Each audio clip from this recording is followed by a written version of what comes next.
The race to the ATP Finals this year was intense to say the least. With less than 200 points separating these four players and only 3 spots up for grabs, it came down to the very last 250 tournaments in Metz and Belgrade, until Novak decided to withdraw at the last minute. But while everyone talks about the ATP Finals as the grand finale of the tennis season, not many know about the massive rebellion and the bizarre series of events that led us to where we are now today. How did a makeshift meeting in a parking lot shape the future of tennis? How did the ATP and ITF come together to decide just what the ATP Finals would look like? And why exactly should you care about the ATP Finals this year?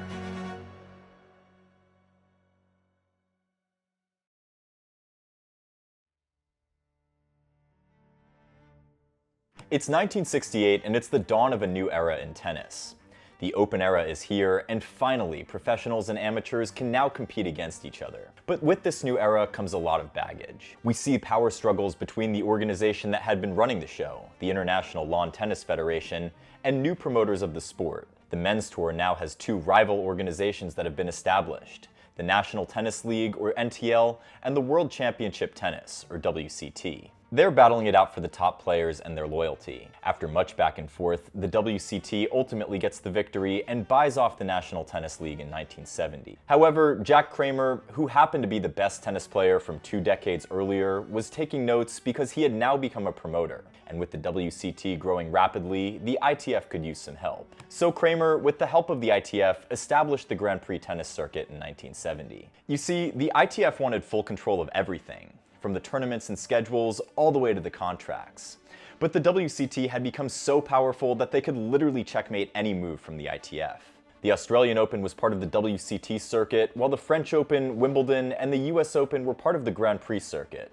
But most of the best players were on the WCT circuit anyways. Players contracted under each circuit continued to boycott rival slams, with Ken Rosewall, Rod Laver, and Roy Emerson famously boycotting the 1971 US Open.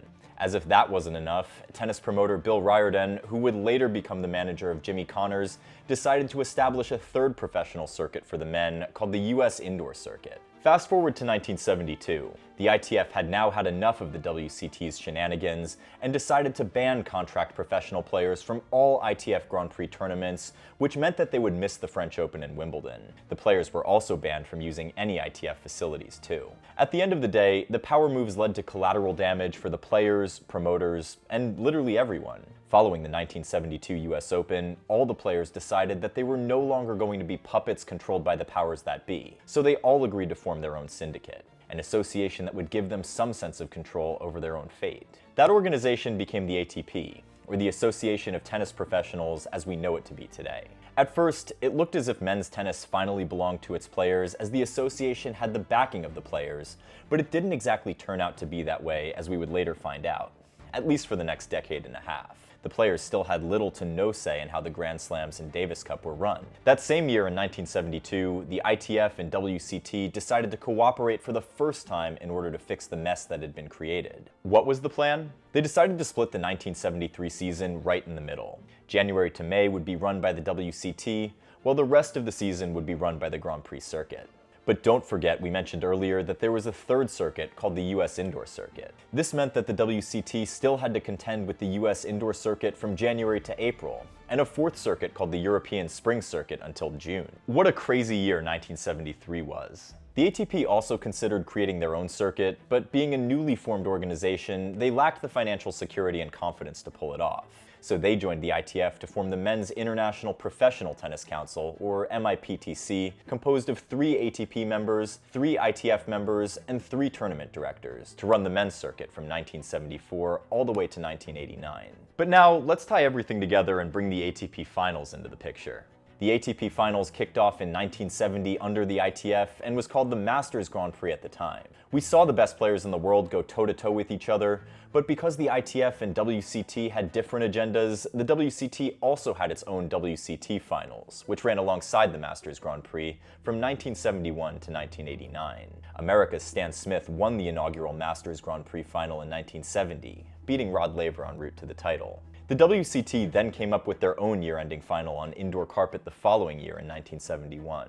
The format of the finals was the prototype for today's ATP finals, with the best players divided into two groups for the round-robin stage, and the top two from each group making it through to the quarterfinal. In the first two editions of the WCT finals, Ken Rosewall beat Rod Laver to the title. Their 1972 rematch became one of the greatest tennis matches of all time, and single-handedly brought millions of fans to the sport. Rosewall leading 15-love. He moves in for the volley, only to be driven back by a great lob. But his equally great return pins Laver to the service line. Ken moves in again to make a crisp volley to keep Laver back. But then Rod takes the offensive, pulls Ken over and back with a down-the-line corker. A terrific lob. And a magnificent get from Rod. But he's too far out of position. Chess, played with rackets and split-second precision. Only 2 points difference between these two tennis immortals after playing for 3 hours and 45 minutes. But with no solutions to the complicated organizational bureaucracy, both year-ending tournaments competed with each other from 1971 to 1989. As you would imagine, the scheduling was brutal for the players. Apart from a few years when the WCT and ITF came together, they were mostly at each other's throats, and the players, who were the product, suffered for it. Simply put, men's professional tennis was broken and disjointed. It desperately needed a shakeup. By late 1986, the players had had enough. Drained by the number of tournaments on the calendar, which had grown from 48 events in 1974 to 75 tournaments in the late 80s, and also unhappy with how the sport was marketed, and on top of that, frustrated by its underrepresentation in decision-making, the players knew it was time to take control. They needed more money, more power, and more control of their destiny. Raymond Moore, the head of the MIPTC, or Men's Tennis Council for short, takes the initiative to find another influential figure to team up with. That man is Hamilton Jordan. We are now in 1988, and the American politician and ATP CEO Hamilton Jordan talks about his vision to establish the ATP Tour by the turn of the decade in 1990. Jordan comes across as a complicated and controversial figure, and he was earlier employed as President Jimmy Carter's chief of staff. But now he's somehow found his way into tennis. Jordan has spent the last couple of weeks talking to prominent people in tennis. Agents, television executives, the ITF, the slams, tournament directors, and of course, the players themselves. Meetings were held with the ATP threatening to pull away from the MTC until the council was restructured to suit the players better. Meanwhile, the ITF rejected all pleas. By now, Mats Wilander, Stefan Edberg, and almost all the other players in the top 20 had come together to voice their support of the ATP's vision. The top players wanted more big matches between the best players to attract more casual fans. But because of how fragmented the tour was, the top players weren't facing each other as often as they would have loved. We also saw comments like these from the likes of McEnroe, Wilander, and Edberg. Just before the US Open in New York City, Jordan asks for a meeting with the top players. There was a sense of fear that not all the men would show up, but guess what? They did. One by one they filtered in. Yannick Noah, Mats Wilander, Boris Becker, John McEnroe, and the up-and-coming Andre Agassi. Almost everyone showed up. Jordan pitched his vision to the players that the ATP would create its own circuit, a tour that respected the 12 weeks of major championship and Davis Cup play. The players signed the agreement to be part of the ATP Tour. No one had a pen though, so all the signatures were in pencil. A week later, Jordan wanted to make the announcement of the new players' plan, and so he asked to use one of the news conference rooms at the US Tennis Center. But when the USTA officials heard that the announcement was about the Players' Declaration of Independence, well, they declined. But there was no stopping Jordan at this point. He immediately made plans for what we now know today as the famous press conference in the parking lot, held on August 30th, 1988, just outside the main gate of the US Open. Shortly before they decided to go on with the announcement at the parking lot, the USTA suddenly changed its mind and agreed to let Jordan and co. use a room on site, but it was ultimately too late. The press conference was held near where the Flushing Meadows trains went out of at the time. It took 15 minutes to set up the podium with the ATP logo duct tape on it, and Jordan then rented a portable PA system. He paid off nearby police officers not to give him any trouble, and invited the media at the last minute. To generate funds for the newly formed ATP Tour, Jordan cut a marketing deal with IMG worth $54 million, and also charged a $25,000 application fee from tournaments that wanted to be on the schedule. The organizational war had been won, and the ATP were the winners. Over 125 tournaments applied. It was the start of something new, and the tour was set to begin in 1990 because it was already too late to put together an entirely new schedule for the 1989 season. With the ATP Tour now being solely responsible for top-tier tennis on the men's side, changes were made to tournaments, a new ranking system, the Masters Series, and of course, the focus of this video. We now had the year-ending Masters Grand Prix and the WCT Finals being replaced with the ATP Tour World Championships. Unlike before, world ranking points were now at stake, and an undefeated champion could earn the same number of points for winning a slam. Now you might be asking yourself, did the ITF just sit back and watch the ATP run the show? Well, the answer is no.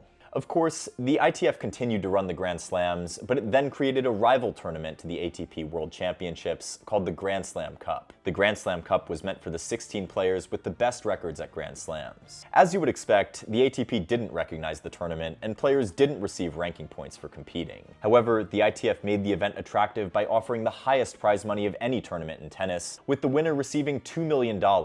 And these were the winners and runners-up for each year the Grand Slam Cup was held. The ITF finally reached a compromise with the ATP in December 1999 and agreed to merge the Grand Slam Cup with the ATP Tour World Championship to give birth to the Tennis Masters Cup. A significant rule was incorporated. Even if you finished outside the top 8 in the ranking, as long as you won a slam and were in the top 20, you were granted an automatic entry to the detriment of the 8th-ranked player. This rule affected Andre Agassi in 2004 when he ended the season as number 8, but missed out on automatic qualification because world number 10 Gaston Gaudio had won the French Open that year. In 2009, the event was renamed the ATP World Tour Finals and was held in London for the next decade. Since 2017, the tournament has been shortened to just the ATP Finals. So to summarize, these are the iterations and the name changes of the ATP Finals that have occurred over the years. So why should we care about the 2024 ATP Finals? Well, as tennis fans, we're totally spoiled at the moment because we have so many chances to see the best tennis players in the world face off quite frequently. Those battles have been fought a long time ago, and we got to see the big three face each other a total of 150 times. It makes you appreciate the times we're in even more because it's hard to imagine that there was a time when the best players in the world wanted to face each other, but couldn't do so as often as they would have liked because of how fragmented the tour was. The ATP Finals guarantees that the best 8 players in the world battle each other for the ultimate prize. When Stan Smith won the first edition of the tournament back in 1970, he only received $15,000 in prize money. By contrast, last year, when Novak won the tournament, he received almost $5 million. Names, sponsorships, and venues might have changed over the last 50 years, but one thing is constant. The best players show up, and even after 11 months of fatigue, we still get to see a lot of great tennis. The best examples that come to my mind are the 1988 final between Becker and Lendl. The match lasted almost 5 hours, which Becker ultimately won. Then we had the 1996 final in Hanover, where Sampras beat Becker in front of 15,000 German fans rooting against Pete. The match went the distance, and Sampras was able to convert on his 5th match point. The round-robin match between Federer and Agassi in 2003 was incredible, and might be one of the best matches you'll ever see. But for me, the best of the bunch was probably the 2005 final between Nalbandian and Federer. Nalbandian wasn't even supposed to be in the competition. He only got in as an alternate. Meanwhile, Federer was riding a 35-match winning streak and had only lost 3 matches all year. Federer took the first 2 sets, but Nalbandian roared back to win the next 2 and force a decider. The wild swings in momentum continued, but Nalbandian ultimately pulled off the most improbable win of the decade in Shanghai. By 2008, the best-of-5 format had now been changed to best-of-3, but that didn't stop us from seeing quality matches. Murray versus Nadal in the semifinal in 2010, that Federer-Djokovic final in 2012, Tsitsipas versus Thiem in the 2019 final was a total blockbuster, and a year after, Daniil Medvedev became the first person in ATP Finals history to defeat the top 3 seeds en route to the title. Medvedev beat number 1 Djokovic in the round robin, number 2 Nadal in the semis, and number 3 Thiem in the final. Going into some of the stats, Novak Djokovic holds the record for the most ATP Finals titles at 7, after surpassing Federer's tally of 6 last year. Ivan Lendl and Sampras both have 5 titles, and Rafa Nadal never quite managed to win the tournament because the event had been played on indoor hard courts, which is Nadal's worst surface. He once called for the tournament to be played on a variety of surfaces, including clay. But that didn't quite happen, and Nadal never got to win the tournament. The same goes for athletes and regular guys who hit the gym. They just don't get to maximize their strength and physicality because they don't know about products like SuckerPunch's hydration shooters. You see, when you're pushing yourself to the limit, recovery is super important. Now, SuckerPunch hydration shooters are jam-packed with key nutrients like calcium, potassium, and magnesium to make sure you're recovering actively and getting the most out of your workouts on or off the court. If you'd like to try the hydration coders, use the code Courtside-Punch at checkout for 25% off your order. Give them a try and let me know what you think. Anyways, back to the video. One of the things that makes the 2024 Nitto ATP Finals different is the fact that all 8 players have taken totally different routes to the final. Sinner qualified for the tournament when he won the Australian Open in January, but he officially qualified in August when he cleared the cutoff for points required. Sinner has won 7 tournaments this year, but he had to withdraw from Paris in order to stay fresh for the final in Turin. Having come close to winning the title last year, and with the fast, low-bouncing conditions favorable for him, Sinner is the favorite to win the title. As we now know from the draw, Sinner managed to avoid Alcaraz in the group stage. He's in the Ilie Nastase group along with Medvedev, Fritz, and de Minaur. I have Sinner topping the group with the second spot up for grabs between Medvedev and Fritz. As much as I love Alex de Minaur, I don't think he makes it past the group. That being said though, de Minaur actually leads his head-to-head against Fritz and has also beaten Medvedev on 3 occasions. But looking at the conditions, it's just hard for me to see how de Minaur makes it through.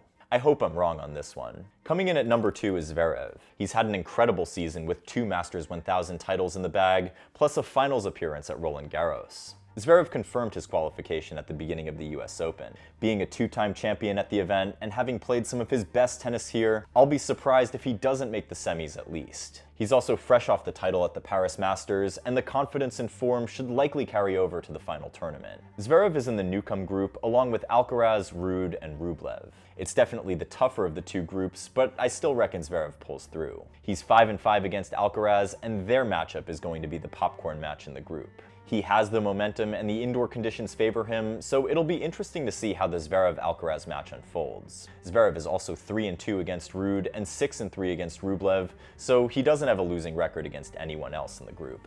Things are a little different for Alcaraz though. He's had an incredible season, 2 Grand Slams, 4 ATP titles, and he's already had a better post-US Open run than he did last year. However, the recent losses to Mahach in Shanghai and Humbert in Paris show that Alcaraz is still very much vulnerable on the faster hard courts. He has complained a lot about the conditions. Nevertheless, he's 4-0 against Ruud, 5-5 against Sasha, and 1-1 against Rublev, with Rublev beating Alcaraz in Madrid earlier this year. This is definitely a tough group for Alcaraz. He needs at least a win against Sasha or against Rublev. For Medvedev though, it's a little more dicey. I'd be remiss if I didn't mention his track record of making everyone's predictions look shitty. His 2024 season has been poor by his standards. No titles, he still hasn't fixed his serve or found solutions to Sinner and Alcaraz. It just looks like he's been found out by his opponents.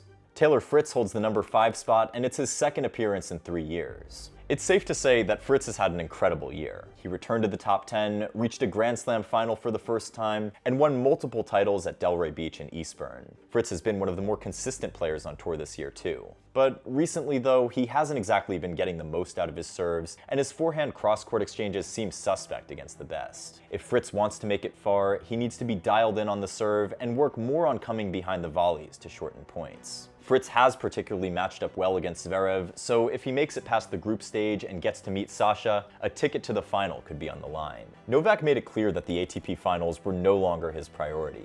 The word on the street was that he'd already been on vacation in the Maldives, and there was no chance he was going to cut it short to make the trip to Turin. This means that for the first time in 23 years, no member of the Big Three will play the ATP finals. Casper Ruud's season has been a bit up and down, and he hasn't had a great post-US Open run. He lost to Jordan Thompson in Tokyo, Alexander Vukic in Shanghai, Griekspoor in Stockholm, Roberto Bautista Agut in Basel, and Thompson again in Paris. Alex de Minaur has had the season of his life, and if he didn't injure his hip, he'd have qualified for the ATP finals a long time ago. I imagine that only a few people would have pictured de Minaur playing in the ATP finals a few years ago, too. It just tells you how much he's improved his level. A first-time appearance at the tournament is surely the perfect reward for his efforts this year. And finally, we have Rublev, who needs no introduction. Rublev has had a good year. He's been fit for the most part, won Madrid, and reached the final in Canada. However, he became a little difficult to watch, and his recent meltdown in Paris tells you where he is mentally. The frequency and intensity of the meltdowns are alarming, but looking at his tennis, Rublev has only made it past the round-robin stage once in 4 attempts, and he has a 4-9 record at the competition. He lost all 3 matches last year in straight sets. That said though, Rublev is the only guy to have beaten Alcaraz and Sinner this this year, but looking at his current form, past results at the ATP Finals, and his mental space, he's more like the wild card in the Newcomb group. So with all that said, my semi-finalists would be Sinner, Zverev, Alcaraz, and Fritz. I don't know who Sinner is going to face in the final, but whoever it is, I fancy Sinner for the title. That's just how good he is. He has the game, the support of the home crowd, thrives under the conditions, and he's been properly rested. What more could he ask for? But what are your predictions for the ATP Finals? Be sure to let me know in the comments. I'll be on the road covering the Billie Jean King Cup in Dallas, Texas, and then in Austin from November 10th all the way to the 24th for the Drop Shot Series ITFs. Admission is totally free, and the level at the men's event and the women's event are going to be insane. So if you're in the area or you're a tennis tourist, definitely stop by and say hi. I'll leave the link for tickets in the description. Until next time, keep going for the lines.